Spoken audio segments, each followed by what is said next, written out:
ఇంటింటికి జీఎస్టీ ఫలాలు అన్నటువంటి వార్తని హైలైట్ చేసింది. బాధ్యతను ప్రజాప్రతినిధులే తీసుకోవాలి, విస్తృత ప్రచారం అవగాహన కల్పించేందుకు మంత్రివర్గ ఉపసంఘం. వైకాపా లాంటి పార్టీలకు ఇవి అర్థంగా వాళ్ళు అసెంబ్లీకి రారు, రాష్ట్రంలోనూ మరెన్నో సంస్కరణలు తెస్తాం. జీఎస్టీ సంస్కరణలపై శాసనసభలో చర్చలో ముఖ్యమంత్రి చంద్రబాబు. ప్రధాని మోడీని అభినందిస్తూ తీర్మానం ప్రవేశపెట్టిన సీఎం, ఏకగ్రీవంగా ఆమోదించిన అసెంబ్లీ. కేంద్రం దీపావళి బోనస్ అని జీఎస్టీ 2.0 అమలు చేస్తుంది, కానీ మనకు దసరా నుంచే పేదలు నిజమైన స్ఫూర్తితో పండుగలు చేసుకునే అవకాశం లభిస్తుంది.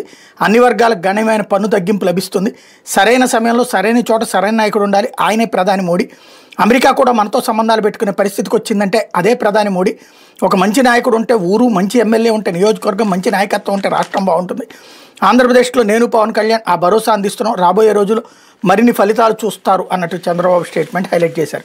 అలాగే జీఎస్టీ 2.0తో ప్రతి పౌరుడికి లబ్ధి.